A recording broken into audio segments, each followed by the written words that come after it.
Hi, thank you all for coming. This is wonderful turnout for our Sherry visiting poet, Fred Moten.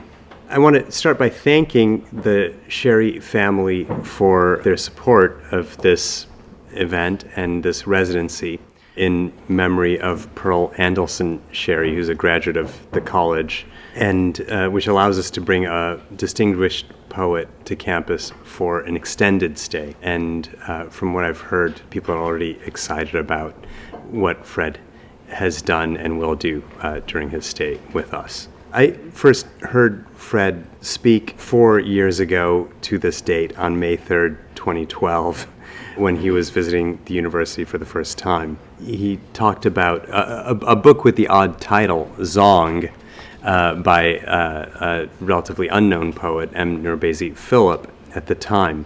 You know, to be honest, I don't really remember what exactly he had to say at the time, but I remember the feeling I had on leaving the room, kind of the way that, you know, years after you leave an amazing concert, you don't remember the exact sequence of songs on the set list or the various movements of the pieces, but you do recall the feel of it. And, you know, I felt kind of like a teenager who just discovered their new favorite band. So the reason I say this is because what I really realized after hearing Fred speak is that music and poems as well are performed, and their performances. But our feeling for music and poetry are also performances. In a way, that's what's called teaching. You perform your feeling for art. And what stayed with me about Fred's performance that day was its intensity, its radical openness to feeling about art, and his unpretentiousness. And it may feel odd to think of a performance as being without pretense, but I think that's like kind of deeply part of the kind of complexity of what Fred has to say about poetry and music and art, broadly speaking. So I'm just trying to make you feel as self-conscious as possible before you take the stage. Tonight, Fred will talk about hesitant sociology, from the intro to his new book on Black poetry. So as someone who's socially hesitant, I'm going to get out of the way and let Fred do the talking. But, you know, I think what you're about to hear is a really special kind of writer. Some poets prefer to kind of pass over their art in silence, but Fred makes poetry sing. And I think we're really lucky to have this opportunity to hear him tonight. Please join me in welcoming Fred Moten.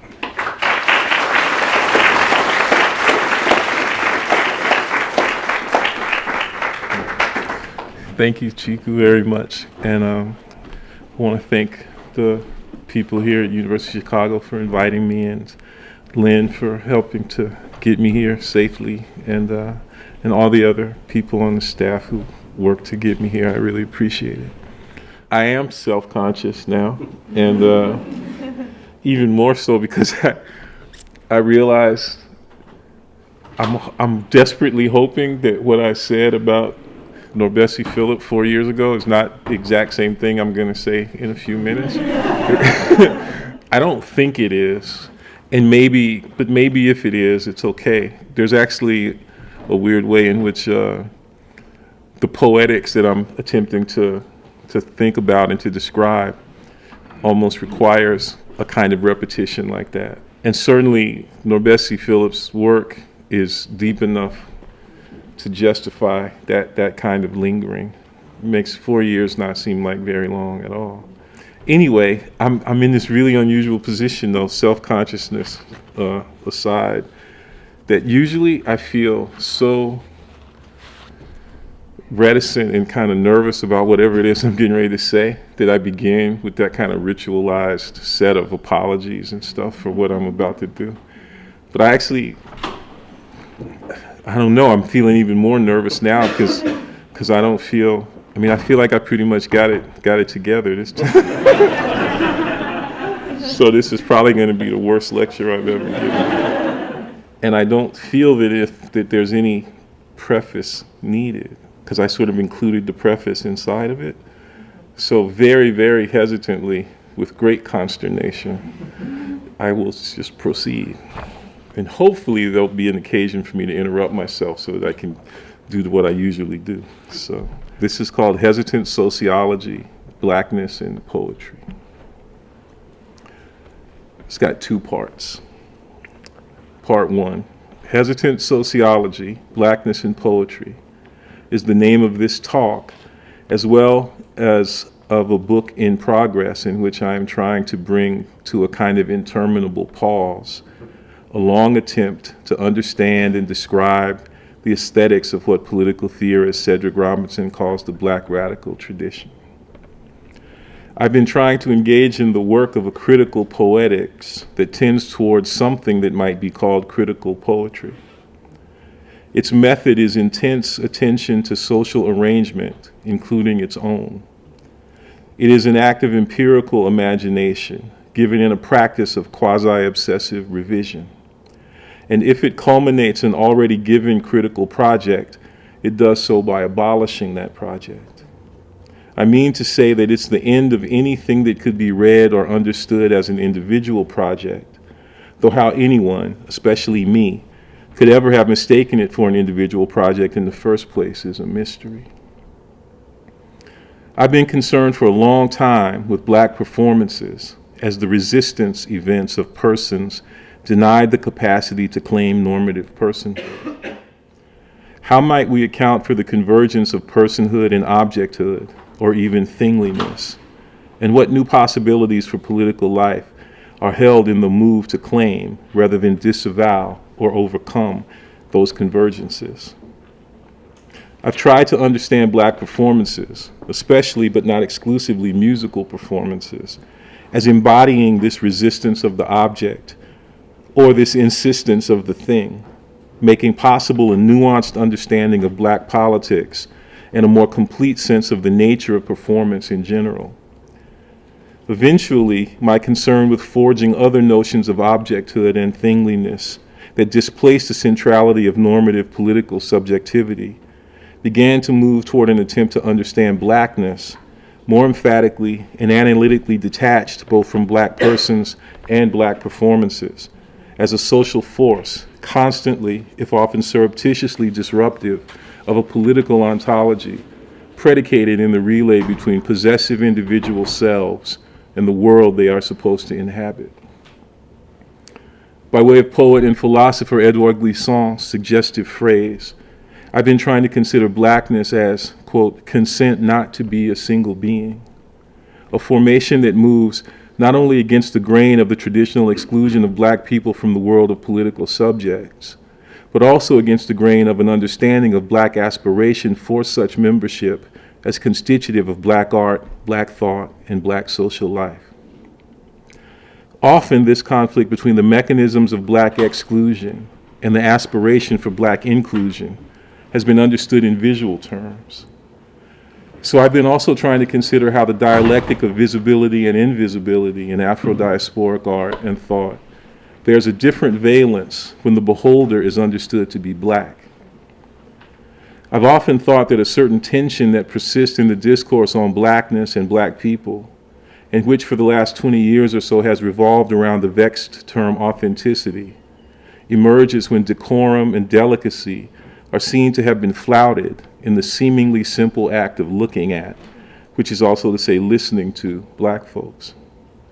For how could such acts ever not also be understood as extensions of an emphatically political brutality, given in the exclusionary ascription of an identity incompatible with normative personhood, subjectivity, and political citizenship? If looking at a Black person already implies a pre-optical and panoptical act of seeing, as critic Irene Tucker recently suggests, how can it be understood as anything other than an act of violence, even and perhaps especially when another Black person does it? I'm just thinking about this almost kind of ubiquitous event that used to happen in my neighborhood growing up, that, let's say, without describing the event in detail, it can be crystallized by a phrase that kind of punctuated it, namely, who you looking at? There was always this general sense that being looked at was already an act of violence. Okay. On the other hand, what if we consider what it is to look at and listen to blackness, particularly when such attention is detached from a set of assumptions regarding what it is to occupy a point of view? Then we have entered the field of sociology's and poetry's radical entanglement in black study, that mode of ordinary intellectuality and fugitive planning that Stefano Harney and I seek to describe and theorize in our book, The Undercommons.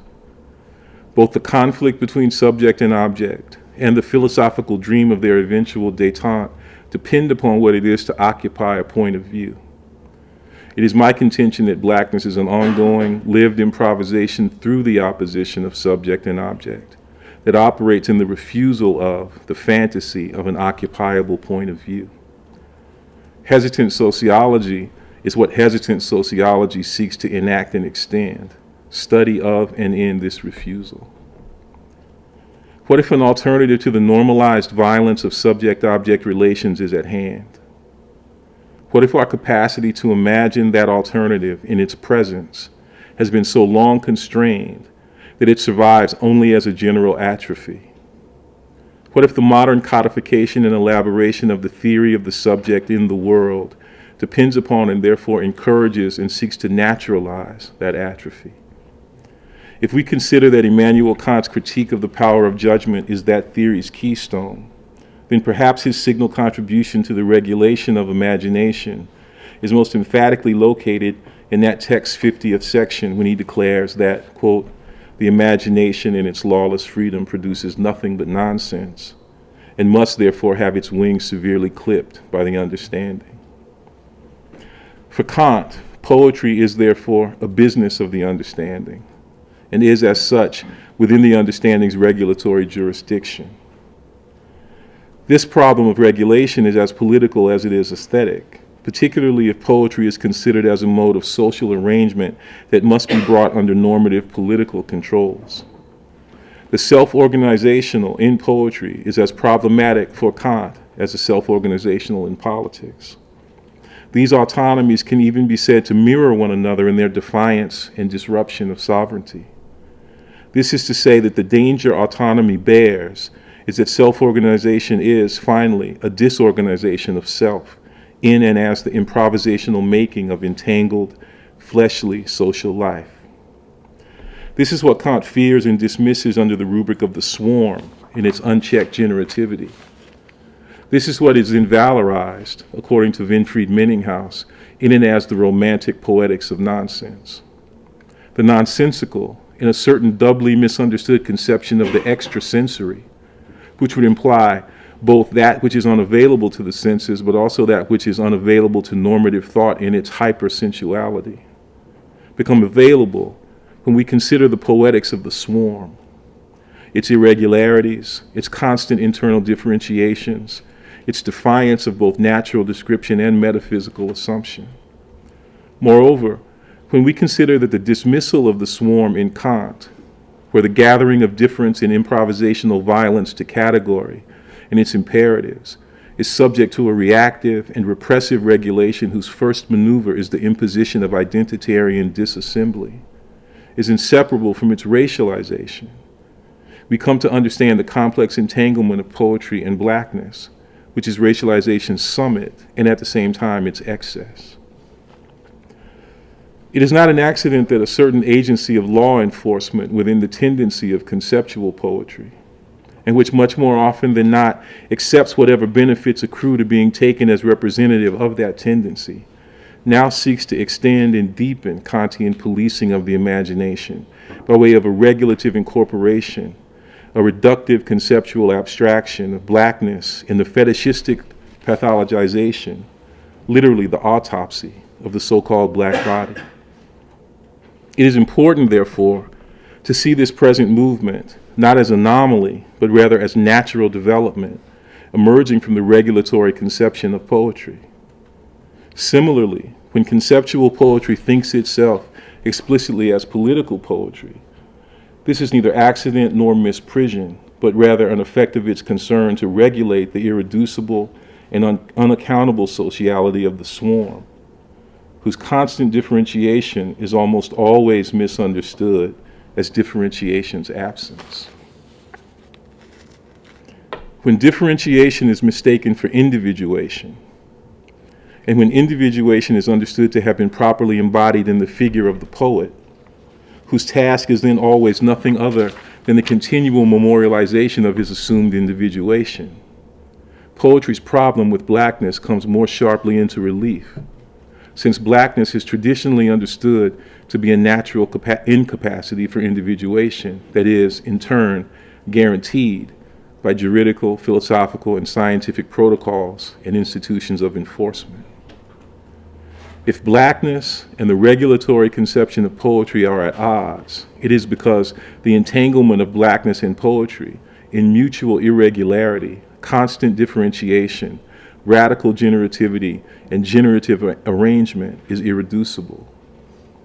Insofar as poetry is how things get together, insofar as poetics takes up the question of how things get together, insofar as in taking up that question, poetry hesitates before the terms things and together, and every assumption they bear, not only about the object in question, but also about whether or not there even is an object in question, then the entanglement of blackness in poetry is itself already entangled with that simultaneously pre- and post-positivist moment in 1905, when in an essay entitled Sociology Hesitant, Auguste Comte is described by W.E.B. Du Bois as being, quote, strangely hesitant as to the real elements of society, which must be studied. Were they men or cells or atoms or something subtler than any of these? Hesitant sociology is the conscious and reflective activity of that subtlety, of a plane of myriad subtleties, to echo Paul Laurence Dunbar's unforgettable phrase, while turning it towards a whole other decentralized economy of sense, a general expressivity in excess of the expression of any self. It is both analysis and enactment of rhythm, its constant alternative fascinations, of a syncopation given in immersive, non-perspectival regard, marked in its apposition not only to Comte's hesitation before the surreal, but also his headlong rush for or into an empiricism of the symbolic. Hesitant sociology is studious inhabitation of lawlessly dispersive and disbursive imagination, where presence is given not so much in the absence of meaning, but in the non-reduction of non-meaning when it has been taken for absence.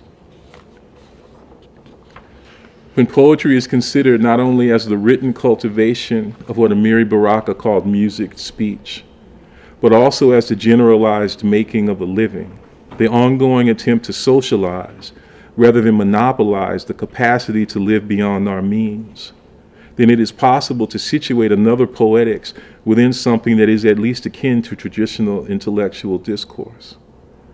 That poetics assumes the seriousness and richness of aesthetic endeavor that emerges, as it were, both before and after the subject and his objects.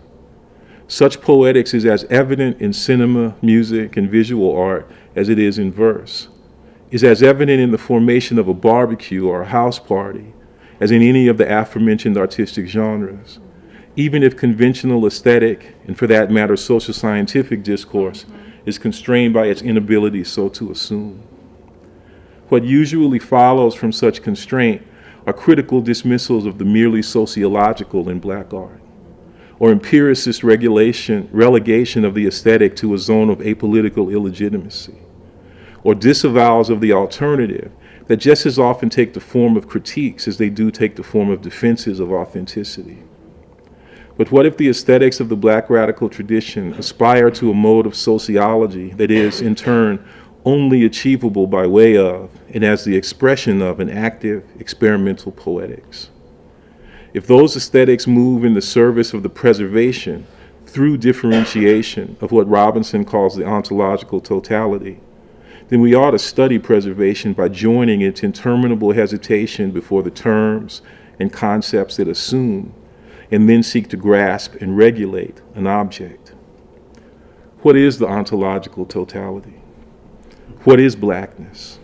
These questions have required a full but surreptitious and fleeting inhabitation of the realm of ontology, one already announced by Du Bois as an investigation of the strange meaning of being black.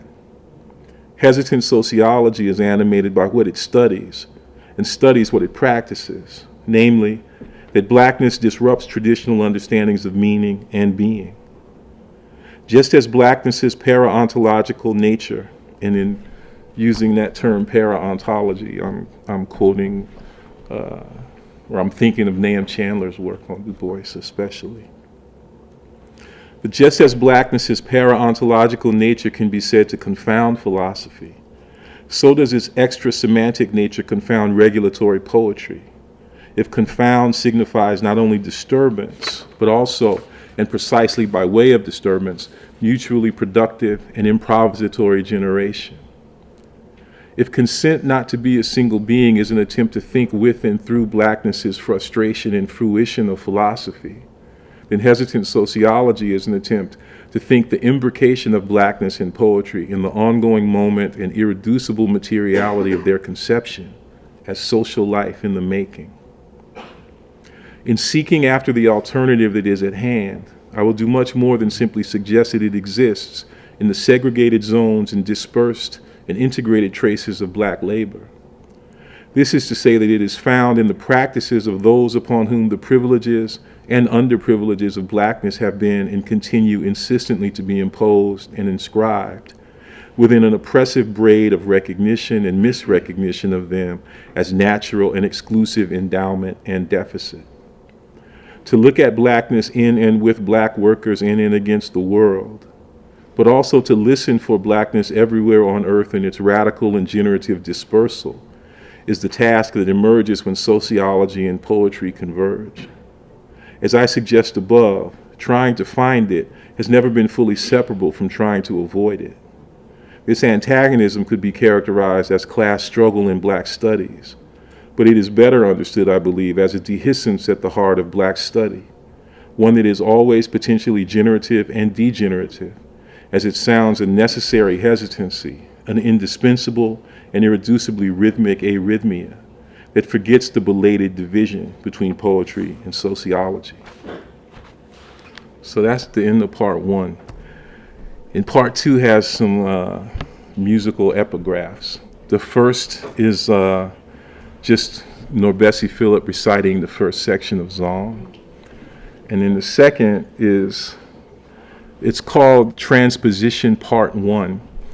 It's a Thelonious Monk performance, which is also at the same time Thelonious Monk practicing as he's sort of working through, in this rich analytic way, the melody of a song called I'm Getting Sentimental Over You. Zone 1.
Masus, Zuena, Okunsheye, Ziyad, Ogwambi, Ketura,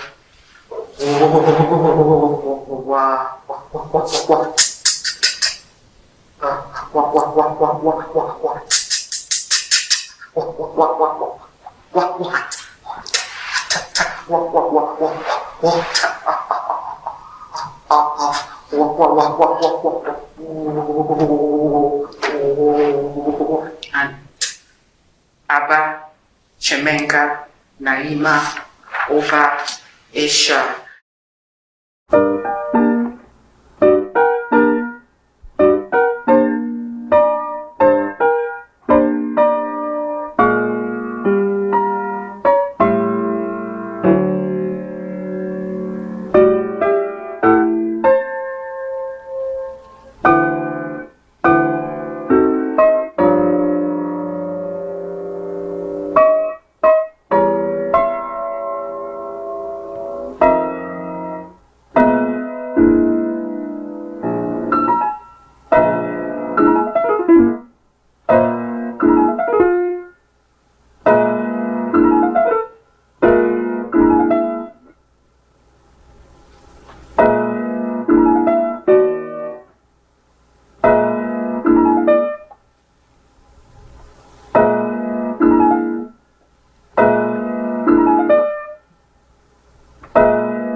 New contributions to Afro-diasporic thought, whether under that contested rubric or the purportedly more politically attuned category of the transnational, whether they continue to explore and inhabit the anecological, ana-foundational rupture of the slave trade, or seek out the new epistemologies and ontologies that are said to correspond to an era more properly defined by global flows of information, labor, and capital across the boundaries that mark the Westphalian international order. Continue to produce and expand possibilities for moving through the politics of identity that lie at the heart of the European political and philosophical project of sovereignty. Now, in the wake of post-structuralism, postmodernism, which should be understood not only as a political economy of dispersal, but also as the poetics of experiment that corresponds with and resists it, and the various ways they allow for critical investigation of the very ideas of subjectivity, And given how the category of the human has been put under the severest pressure by the terrors of colonialism and imperialism, particularly when these are the forces the first world and its others turn upon themselves, Black thought, which is to say Black social life, remains a fruitful site for inhabiting and soliciting the human differential within the general ecology. Black thought is the socio-poetic project that examines and enacts those possibilities insofar as they exist over the edge of the separatist, monocultural, and monotheistic imperium that will have been defined in and by ontological and epistemological settlement. So that while we must work in admiration of scholars whose attempts to discover and delineate new ontologies and epistemologies bring into sharper relief the limits and limitations of ontologies and epistemologies' joint power and sphere of influence, it is from those interminable interminabilities of passage, which M. Norbesi Philip announces in an anthemic song, that we won't and can't return. In turn, in this continually eccentric turning in the plane of no return, in the constant dislocation of our endless arrival, we book passage on this transportive thought, that modernity, the confluence of the slave trade, settler colonialism, and the democratization of sovereignty through which the world is imaged, graphed, and grasped, is a socio-ecological disaster that can neither be calculated nor conceptualized as a series of personal injuries. Consider Philip, whose example is so prodigious and so profound. Consider in particular her song, first published in 2008, but in progress insofar as it continues to deepen and unfold in rich eruptions of aniteration and non-performance. The story whose telling Zong seizes, the seizure whose toll Zong sings, is well known. In 1781, the captain of the slave ship Zong, a vessel of Dutch manufacture which earlier had been called Zorg, or Care, ordered that some 150 Africans be thrown overboard so that the ship's owners could collect insurance taken out on their, quote, lost cargo. Philip's eruptive interruption of the long, unnatural history that envelops and exceeds that event takes up the unseemly phonic proximity of song and zong. Philip's heroism, which emerges as a radical disavowal of the heroic, consists in a deep and fatal sounding. She descends into a place from which neither return nor recovery are possible. Strangely, because it is of the eternal stranger, that place's character is that of a non-place, a zone of differentiated stress and distress, whose particular gathering of trouble is not alleviated but redoubled by a transfer of energy from atopos to utopia that even all brutality and remembrance cannot still. The one who dives, who falls into the wreck of the ship, cannot come back for or as or by herself. But there is a frayed, refrained remainder that is more than both the reality and the dream of subjectivity. What remains is more than incalculable loss. The logic of this supplement, whose appearance as fade and induced forgetting is terribly beautiful, dictates that the next word be nevertheless. Nevertheless, this deprivation is sung forevermore. Flung into and out of the depths, there's a broken psalm of gathered brokenness whose exhausted articulation by degrees, through every remote displacement of confinement and expanse, is given to us now as preservation, lifting into fugal, centrifugal air, the lyrical imposition of the commercium, the celebration of our funereal, venereal mass. En masse, Philip realizes this inescapable and overwhelming truth, that insofar as the story of the Zong cannot be told or sung alone, it isn't a story. It isn't anybody's story at all. Zong is the story of nobody, and it can't be sung alone. The soloist, the chorister whose C preceded the choir, has come to tell you that and nothing more. What remains is that she who is no more, who cannot come, has come to tell you that there's nothing more than that incalculable loss and supplement. She has come to tell you what she cannot tell, to tell you that she cannot come. Sent with a song for you to sound, a scar to swoon, a swarm to send you to. There's just this sending, nothing more. Whatever an extraordinary rendition precedes must be in haptic concert. The irreducible sociality of black descent, and black ascent and ascent, in profoundly exhausted, animated, and animative consent. One of the things that Philip was sent to remind us is that poetry doesn't care too much about the difference between verse and prose. A vehicular grunt or boom, the musical indirection of the language lab, our manic appositionality in dissent as dissent, that's the shit as far as poetry is concerned. Concerned as poetry is with flighting sentential and sententious hegemonies that correspond to the reactionary, regulative violence of the settler, the displaced encloser trying to set up the United State of the abstract individual. The city on the hill, that mighty fortress, is what Philip, the soloist who is not one, stands against, in concert in her amplified projection, from the microphone to the speakerphone, cutting the auditorium, which is permeated with the submarine choir that sent her. She saturates the sanctuary with her forces. She makes a sign that says she can't stop singing. Certainly, Philip is a danger to herself and others.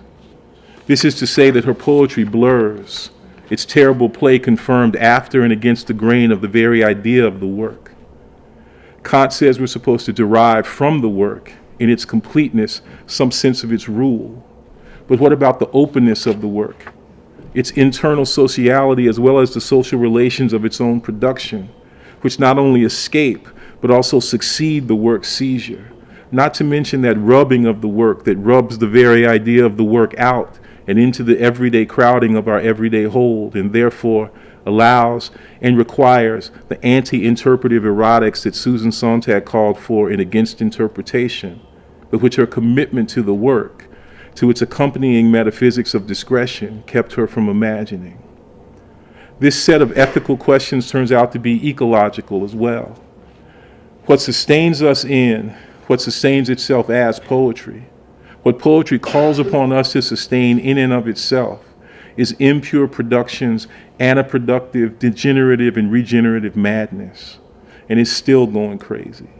The prophetic and projective announcement of the work's opening was also a description of a general socio-ecological poiesis, its imaginative compact with love as well as lunacy, brought more fully into relief in and by socio-ecological disaster. This openness, this dissonance, this residual informality, this refusal to coalesce, this differential resistance to enclosure, this sounded animateriality, this breaking vessel and broken flesh is poetry, one of whose other names, but not just one name among others, is blackness. To think poetry in the name of its blackness is crucially to consider the work's generative incompletion along with that of the one who is supposed to have made it. The work presupposes a productive self, an onto-monotheological presumption with which many contemporary poets have tried to dispense, the trouble being that we have to account for the provenance and the fate of the ones who dispense it. Fortunately and unfortunately, Kant and Adorno are always here to help us with this. So I have to go there, so here I go. This is from Critique of Judgment, section 46. Genius is the talent or natural gift that gives the rule to art. Since the talent, as an inborn productive faculty of the artist, itself belongs to nature, this could also be expressed thus. Genius is the inborn predisposition of the mind through which nature gives the rule to art. Okay. And this is from Anthropology from a Pragmatic Point of View, written a few years later.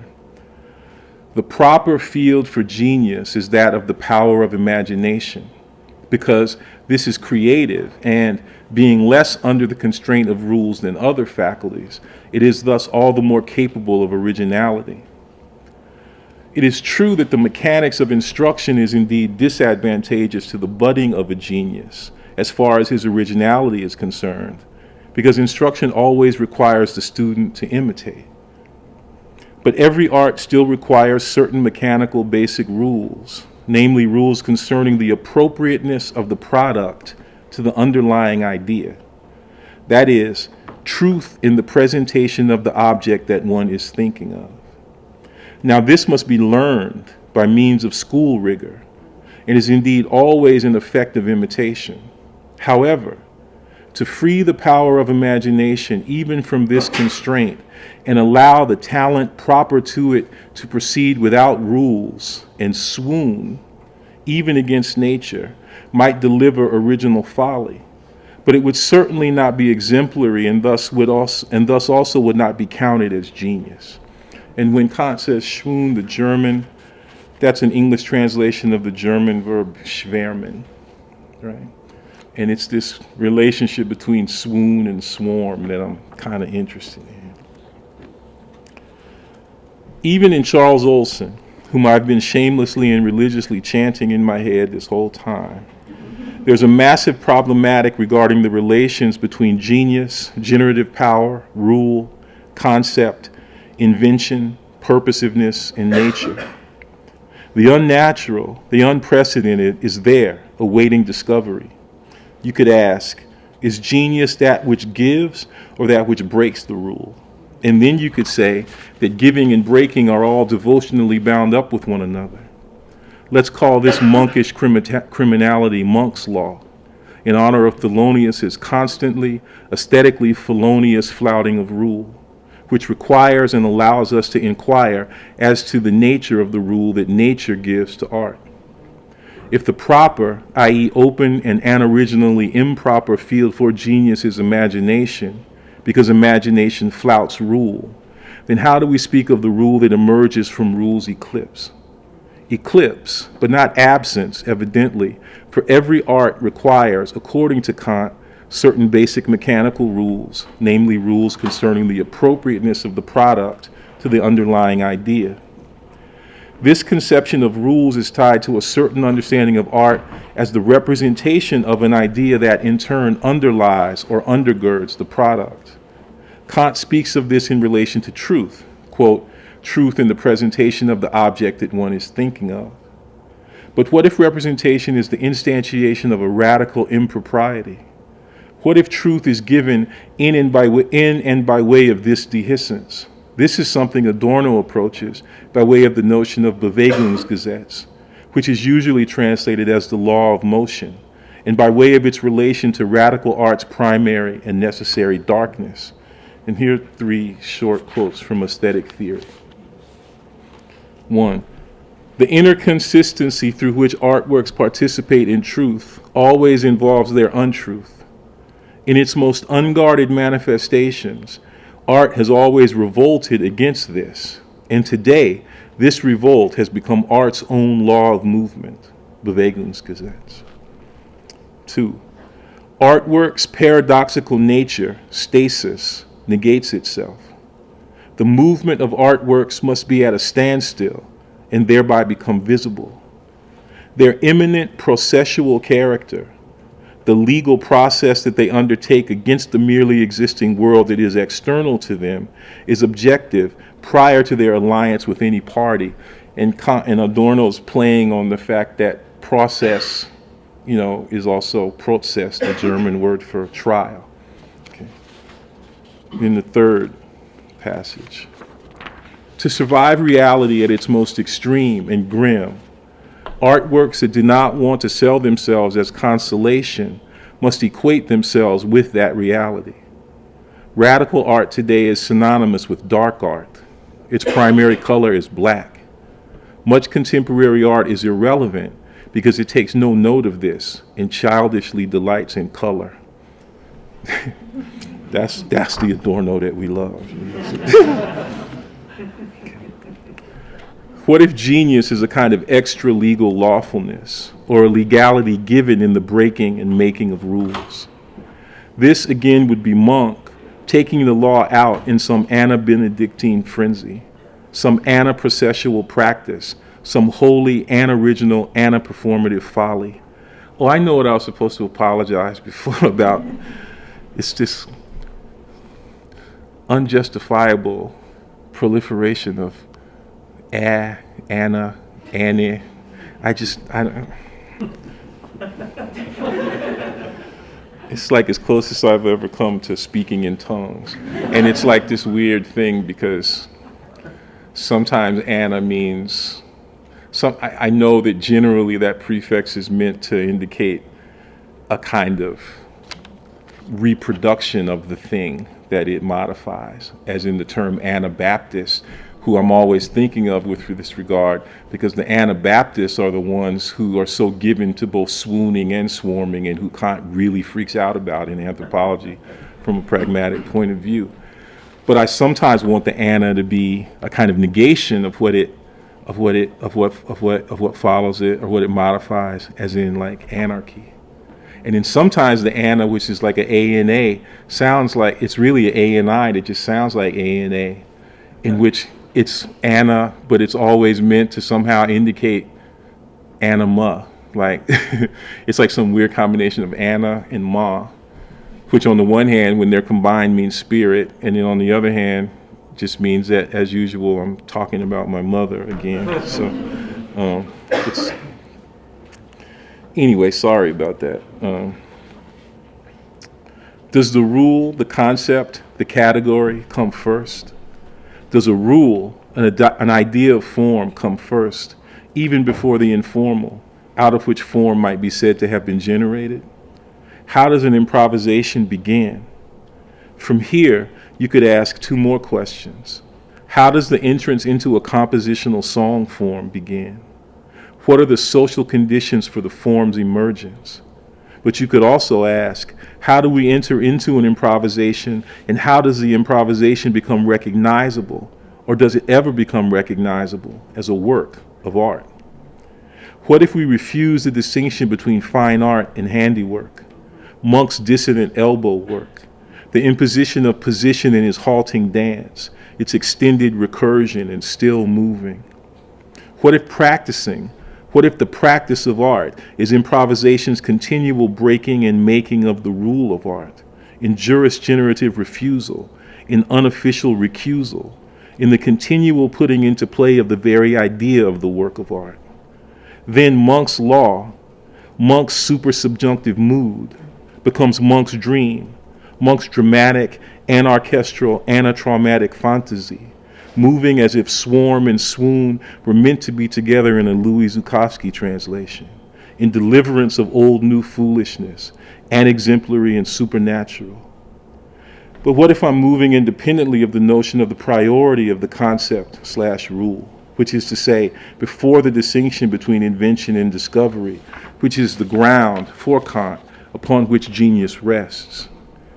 What is it that we have in mind? What fleshly, fugitive, dispossessive animation of mind is given when we begin to improvise? Do we have in mind a representation, a concept, a rule, a model that instantiates the very possibility of what we will have done? Or is there a common social underground capacity for such representation, which will have always turned out to have been retrospectively projected onto our activity, with no beginning and no end, calling into question precisely as it calls into being the very terms of the distinction between the new thing and what was already there, that troubles mind and whatever it is that mind is supposed to have? The representational theory of mind is supposed to deal with the problem of unchecked genius, unchecked generativity, unchecked sensual materiality. Again, the imagination in its lawless freedom needs to have its wings severely clipped by the understanding, a formulation that sets in motion intellectual law enforcement's paradoxically jurispathic hurdle towards positivism. But what if the understanding is itself a function of the imagination and must itself be checked? Poetry is the highest verbal art. the place where this interplay of creativity and rule manifests itself in such a way as to prove, more or less constantly, the capacity for the supersensual to assert itself, after all, in triumph over the tumultuous derangements of original folly, of this constant tendency for unruly materialization and differing. Again, what's at stake is a certain way of understanding how nature gives rule and how poetry re-gives that giving with austere extravagance. But when Olson speaks of the sentence as the first act of nature, he does so within a general permission poetry takes to push on and against that, to push through the sentence and its passing, its having been passed, to submit the sentence to a terrible modality of passage, a horribly excluded middle passion. Philip's extramusical plea, her complex plea, her deeply wrought and incalculable ply, which constantly makes new poetic law, which insistently and mournfully celebrates poetry's jurisgenerative capacity in its enactment of it, in the refusal of rule. In her commitment to division and recollection, in her eternal, internal, discomposed, anacomputational commutation of the natural sentence, Phillips is sent with profound anaconceptual propulsion to show us how the solo goes awry when poetry, sociology, and blackness enact their recessive, excessive rendezvous.